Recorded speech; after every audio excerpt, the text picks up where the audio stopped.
Welcome to the ESI Africa studio. Today I have with me Matsotso Vuso and Chris Vuso, who are from Nyamezela Metering.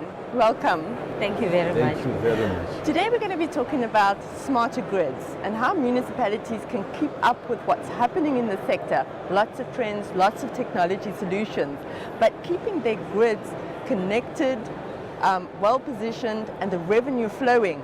These are things that are challenges to them. But what would you propose on a technical basis for a municipality or utility?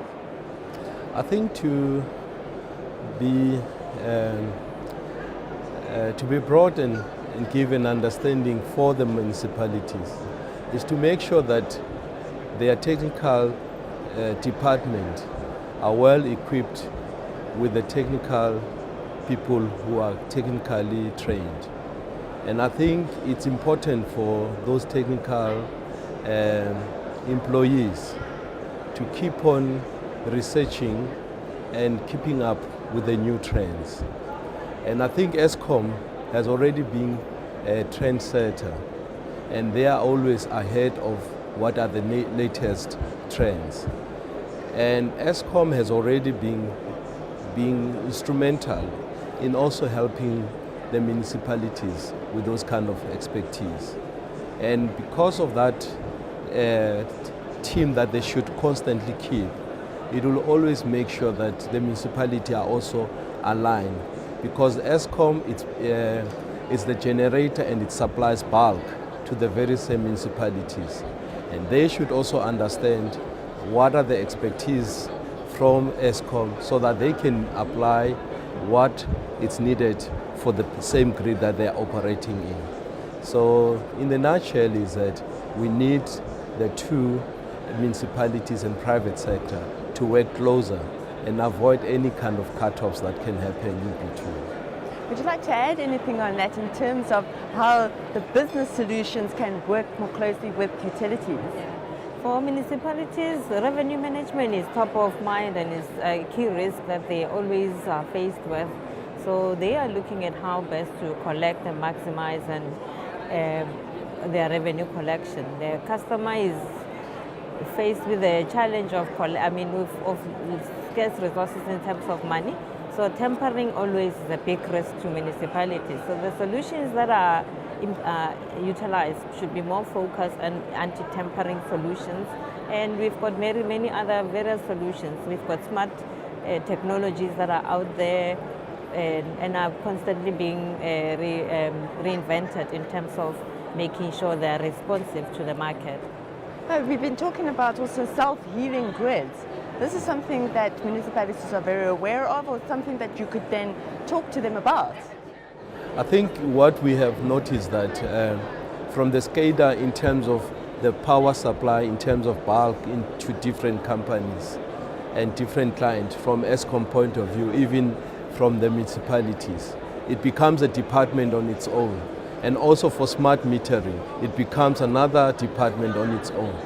We felt that it shouldn't be like that, having two departments with the same kind of purpose in terms of revenue collection and also trying to enhance the very same collection.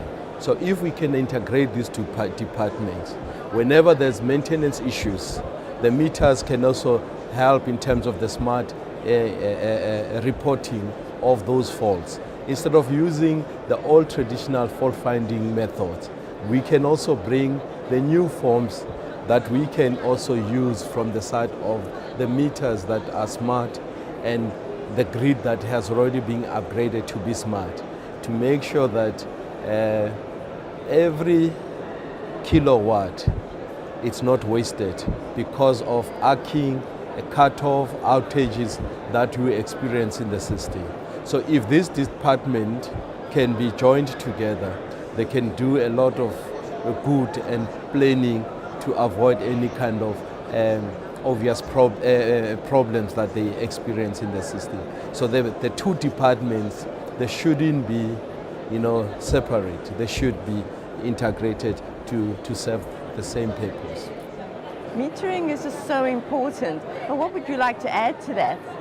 Well, in terms of metering, we've got various solutions that are smart, and we've got various solutions depending on the budget that a municipality has. For instance, you can have a prepaid solution that is actually smart ready, and most of the products that are out there are actually smart ready. So when a municipality is implementing a project, it doesn't have to go on a limited budget. You can still fit that with a phased approach in terms of making it fully smart at the end of the day. So there is ways to make sure that you get to the end product based on your budget. So you implement the first phase, and the second phase you put data concentrators that collect the data from your smart prepaid or postpaid solutions in terms of metering. So Well, thank you so much. There's so many solutions out there, and it's all about the utility finding the business partner they want to work with. Yes. Thank you so much. Thank you. Thank you for watching. I'm Nicolette Pompa-van Zyl, editor of ESI Africa Broadcasting from the African Utility Week. See you next year.